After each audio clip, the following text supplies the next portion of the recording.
Your boy's back. How is everybody doing? Right, this one, as the last couple of weeks, last couple of races have shown, this championship really is like nothing that I've ever seen, certainly in recent times, between different teams with so much changeability, variability, variables, whatever word you want to use. It seems to me, certainly since Spa, since Belgium, which was the first race after the break. I guess it started really in Silverstone with Max and those crashing. But the way things have sort of just... Every race seems to be like its own championship, and how everything changes. There's so many variables. There's like weather, there's tyres, there's different drivers being pacey at different times. And then you've got even other teams jumping involved. So like in the last... Again, since Spa, in the last couple of races, teams like Ferrari and McLaren are now getting involved in the actual race. It's not just Mercedes gone, Red Bull gone, they're having their own little race between two drivers. Now, it's literally Charles Leclerc is having a say. Pierre Gasly's having a say. Lando Norris nearly won a race, end up on pole. So that's why this has become so variable now. You've got loads of different teams involved. Like if you told me, Lewis Hamilton or Max Verstappen pitting to cover off Pierre Gasly, who was going quickly, or Charles Leclerc trying to win a race on a track that Mercedes was so dominant on, I think that for me is kind of the inside, one of the many inside reasons why this championship is taking like turn upon turn upon turn. One thing I want to get out of the way early is, okay, for those of you who watch it every week, like me, or every practice session, like maybe one or two of you, or versus those of you who might just watch this just to see what happened. You might see the result, or you might hear a headline about Lewis or Max or whatever.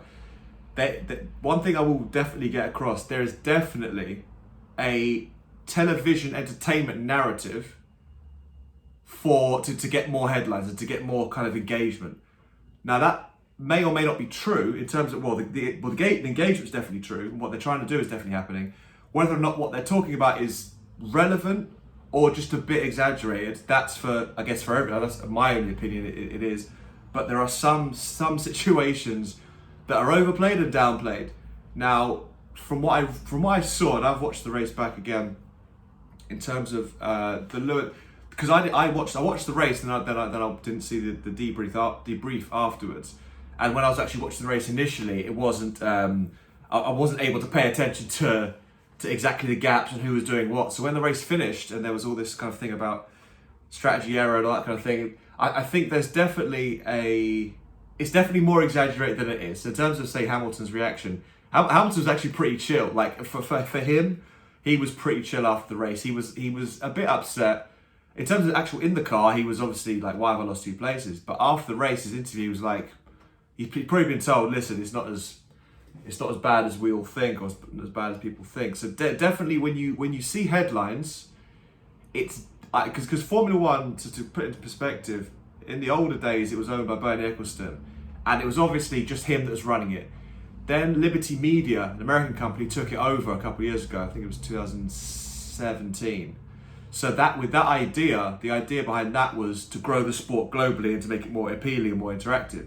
So there's definitely been a shift in terms of, the politics you get in football, the sort of the headlines of the agents and the teams and the general narratives about different teams. That's starting to creep into Formula One now. So obviously they're going to that's why they got radio calls now. That's why they broadcast a lot of certain drivers, Hamilton being one of them, Verstappen. They don't broadcast as much of him. But if anyone's sort of losing it, or anyone's unhappy, they'll really go for it. So, which is kind of a new thing. Maybe some of you may not know, but it's definitely more of a newer thing than it was before. Again, with the Netflix thing, they've kind of tried to dramatise a lot of things behind the scenes. So, for me, it's funny to see, but I think part of my job, if you want to call this a job, is definitely to let everyone know that it's not quite as dramatic. I think it's still in the Formula One is still in a phase of growing an audience and trying to attract new eyeballs. So some of the drama, in terms of the behind the scenes driver stuff, isn't quite as what it is. It is definitely super exciting. It is definitely at a new level. I think it's because of that reason they're adding a few little bits they probably don't need to do for fans of the actual drivers.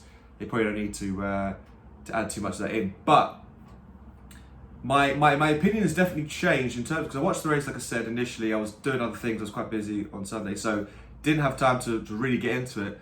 After rewatching it again, it's kind of changed dramatically, because initially I didn't actually know, because when you watch it at the time, you don't really know, unless you're really following it from a neutral point of view, you don't really know exactly what the net positions are, because obviously everyone has to pit at some point, in theory, and drivers are going through different things at different times, and sometimes when one driver's going through something, like graining on tyres, and they're struggling for pace, it might be at the same time Verstappen and Bottas are going for the lead, so you're not paying attention to that at the time.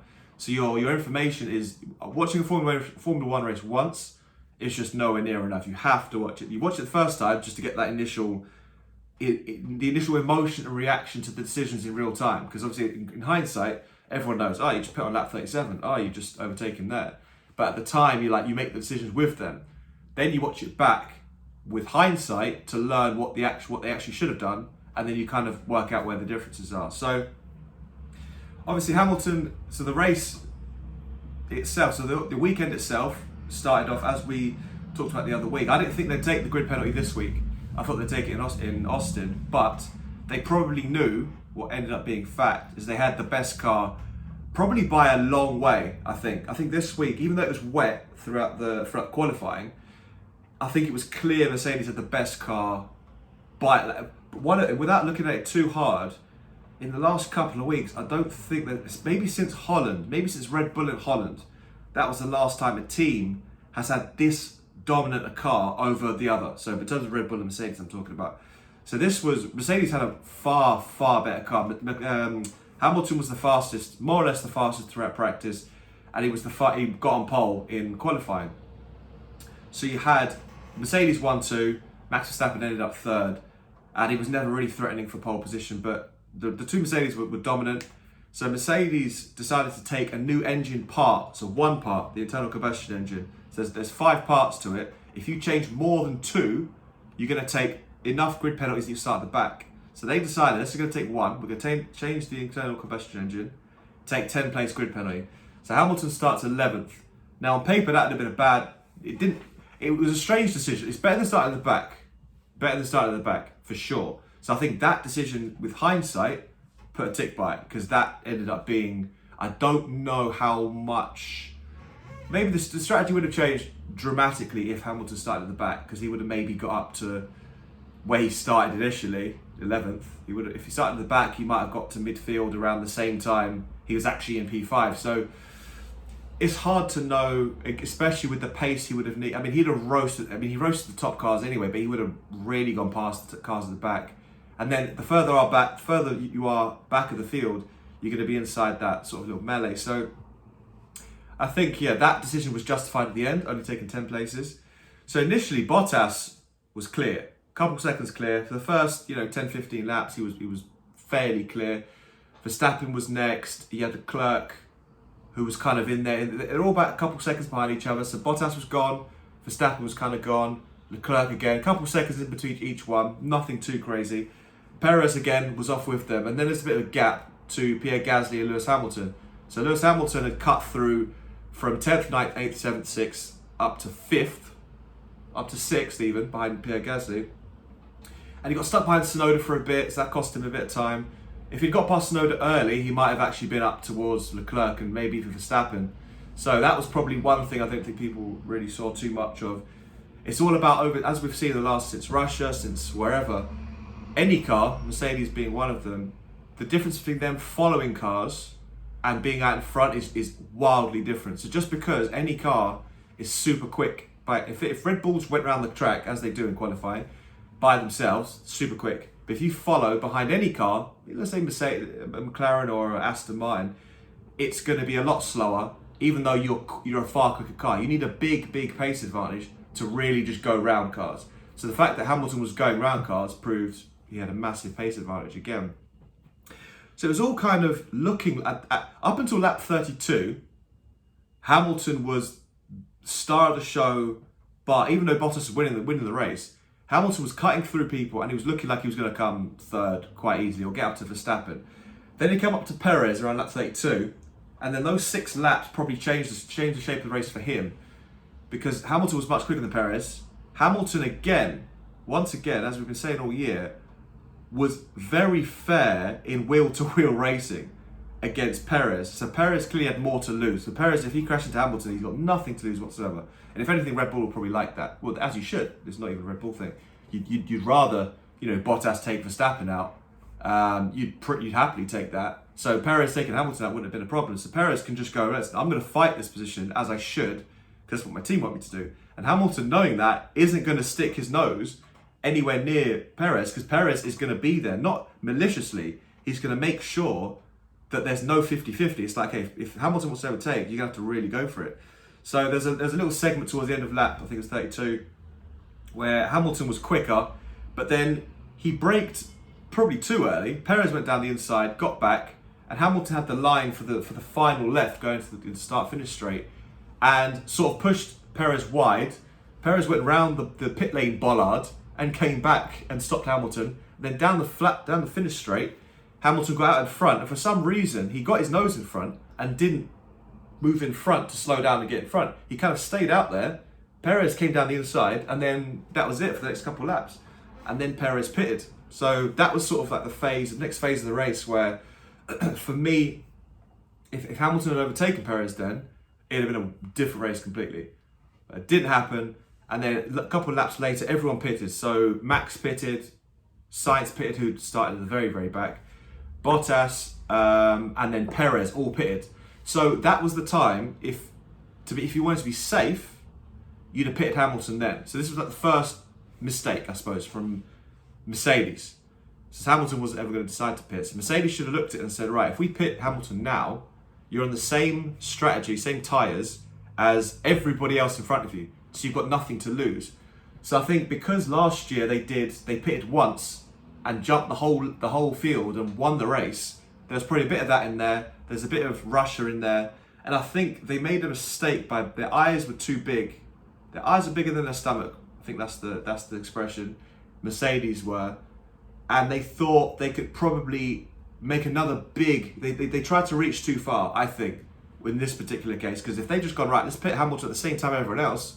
Hamilton's quicker than all these guys anyway. He's going to overtake Perez.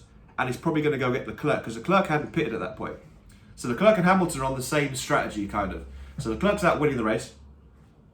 Bottas is next behind him, 6 seconds behind, but he's already pitted. Verstappen's another 5 seconds back. He's already pitted. Then comes Hamilton, who's only a couple of seconds behind Verstappen, but he hasn't pitted. So this is with about 10 laps to go, 16 laps to go, is looking like... I mean, Lewis isn't going to chase Verstappen and overtake him on 40-year-old tyres. So at that point, Hamilton isn't going to overtake Bottas or Verstappen. So his best position is third. And that's his ceiling, I guess, from here on out. It's just a case of will Leclerc try and go to the end of the race, which wasn't looking good. It was looking okay for a while. 6 laps later, Bottas had got to Leclerc and overtaken him. So clearly, Leclerc was going to either have to pit and come all the way back or try and hang out to the end, in which case, it's a case of you versus Hamilton. You had about 16-second gap to Hamilton at that point. So it kind of got interesting. So Hamilton was told to box at lap 42. And he said, no, I don't think that's the right call. That was the right call from Mercedes. So Mercedes at this point that was a good decision. And Toto Wolff after the race said, yeah, with hindsight, we'd have pitted Lewis earlier than we did. So Lewis ended up pitting on lap 51. 52. So it was about 10 laps earlier, Lewis, that was the window. So between when Lewis should have been pitted and when he was, in there, that was the window he should have pitted in. At all points, every single time, until he actually did pit, his loss would have been 1 position. So every single time as he's going along, he was in front of... So Leclerc and Perez were there, and it was Gasly behind him. So he could have come out behind Leclerc, but in front of Perez. And that's how the kind of the net effect was for a long, long time. And then Hamilton started picking up some pace and he was doing okay. And then when they did end up pitting him, it wasn't because Hamilton asked to, it's because the team said, right, if we don't pit you now, you're going to get overtaken by the guys behind you, and by the end of the race, which is likely, very likely. Bearing in mind at this point, just for some clarity, I know because there's no graphics on the screen, Hamilton was third at this point. So with Hamilton in P3, Leclerc behind him, and then Perez way back behind Gasly, at that point you're about 5 or 6 seconds, you're about 12 seconds. So lap 48, Leclerc was 12 seconds behind Hamilton with 10 laps to go. And they were showing the gap. It was coming down by about a second and a bit. So if those two had hung it out to the end, it would have been a battle on bald intermediate tyres that had done 58 laps versus between Leclerc and Hamilton. Now, that wouldn't have been a particularly savage battle because they're not fighting each other for the championship, and I don't think either of them had enough pace. But the issue would have been whether Perez, who was a further couple of seconds behind Leclerc, whether he would have overtaken them. So with 10 seconds to go, 10 laps to go rather, it's probable that Perez would have overtaken both of them, and it would have been a fight between Leclerc and Hamilton for fourth. So given that Hamilton ended up coming fifth, even at this point, it's not that, like, the best you can hope for with 10 laps to go is you hold position. It's going to be hard to hold position, and they thought a bit more rain was coming. The tyres were going to get worse and worse and worse and worse, and the guys behind you had pitted. So Hamilton's the only person who hasn't pitted at this point, and everyone else is covered for all other eventualities, and they've already gone through this graining period. So when it's at this point in the race, the intermediate tyres, which are obviously made for like wet-ish, dryish conditions, were going to be reacting badly to the way the surface was. So if you're going to pit, you're going to go through some good period, but then it's going to go through a period where the surface and the compound is going to start rolling around. You're going to have no grip. When you get through that, after about 5 or 6 laps, then you're fine. So everybody knew that. A couple of laps later, lap 52, when Perez overtook Leclerc. So Perez at this point was faster than Leclerc.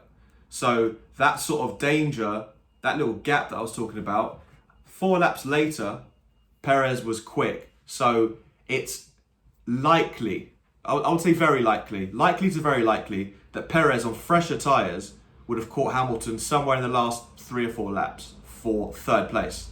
And then it's a case of how much do you defend that? Knowing Lewis, he wouldn't have defended it at all. He'd just let Perez go and just take 4th. So this whole thing is kind of boiling down to, if you got your strategy spot on, you could have come 3rd. But hindsight's brilliant, and it's a wet, dry track and blah, blah, blah. You probably should have come 4th. If you listen to your team, you should have come 4th.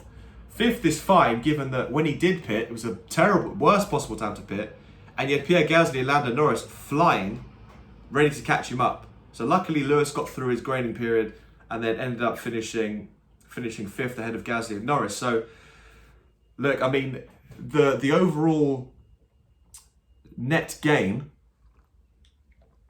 was 0, given that obviously he could have come. He was around about 5th.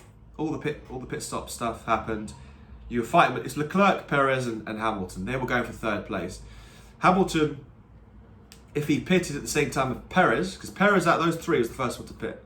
So if Hamilton pitted at the same time as Perez, he'd have chased him down and come 3rd, because Leclerc left his pit stop to the right at the very end, and he would have come 5th. So yeah, all in all, it's not as bad as it sounded. I think it's definitely not as bad as it sounded, and I think everyone, when you watch the Mercedes team, boss and Hamilton, everyone else, they're all like, and even the presenters this time were pretty good. Everyone was like, listen, it's, you could have got a position more. At the time, you had to mitigate risks. The tyre could have blown up, but I think it's maybe one risk too far. It definitely wasn't as bad. Hamilton was pretty okay with it for knowing Hamilton as a do. He was pretty okay with it at the end. I think his team had probably told him, showed us the data. Certainly by now, if they've had a chat, they'd be like, okay, cool. You lost a position. And if he'd come 3rd, it'd have been 1 point between him and Max. Now it's 6, so Max leads by 6 points. The engine stuff going forward, looking forward to Austin, to America, where Hamilton's been very, very good, and Mercedes seem to have a fast car now. So if I want a dry race for once, please, because in the dry, the last 2 Hamilton would have won the last 2 races by about 30 seconds if it was dry and there's no engine penalties. So that's interesting looking forward. So I think Mercedes have taken some big steps. I don't know if they've added to their car, or if they've just found some setup things, or Red Bull have stagnated a bit. But if we get a dry race, this is my prediction going forward. If we get a dry race in Austin, America, then we'll know who's probably going to win the championship. That's my kind of gut feeling.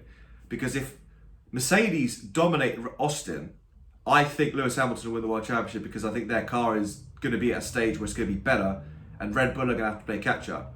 So I think this next race, like I said a couple of weeks before Russia, these next couple of races are going to be the one. Turkey and America are going to be the one where we see what's up. Now, given that they've both taken their engine penalties, and the net result loss gain is 3 points essentially, because Hamilton was 3 points behind going out of Monza, and now after the grid penalty in Russia, the grid penalty in Turkey, he's now 6 behind. So, given that Max ended up coming second quite fortuitously in Russia, and Hamilton's been held back a couple of places with faster car, you'd probably take that if you're Mercedes, because if you said to him, like, look, Max is going to come second from last, and Hamilton's going to come fifth when he should have come third, and you had the fastest car, and if you'd have gone, right, what's the points gap? If you said, okay, you lose 3 points in 2 races, you probably would have shaken their hand on that, because that is a good result. So it's so finely poised. So finely poised. There's never, I'm trying to think the last time would have been sometime in the Red Bull era. Red Bull and Ferrari in like 2012. This is the last time 2 teams were actually going back to back.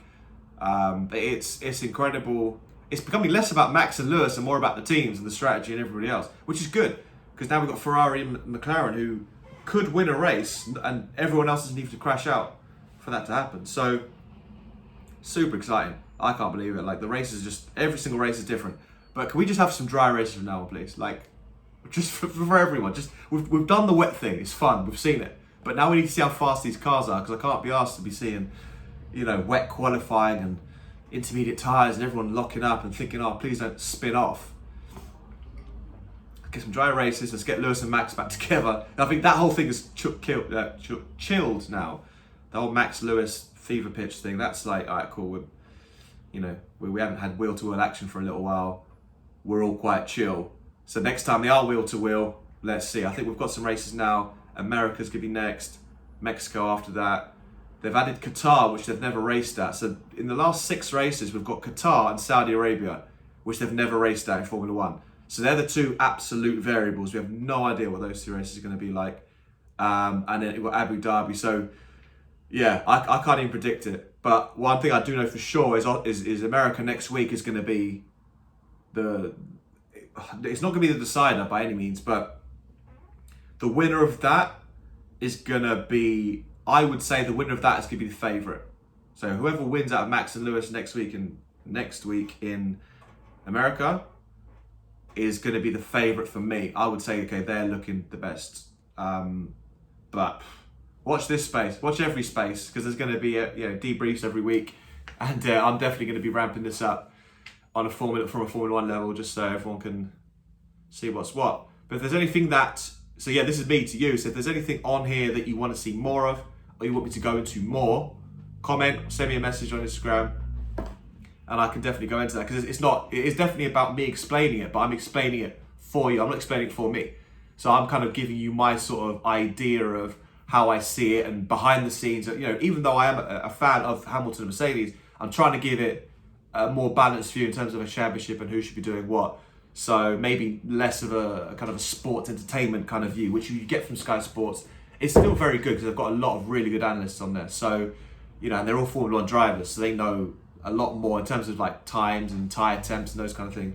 But I'm trying to learn. But yeah, anything you want me to see, chuck it in the comments, send me a DM, or call me if you've got my number. I'll see you next week, probably next week, for a Formula 1 little preview. See if there's any news pops up. See what to expect from America and beyond. But yeah, appreciate it.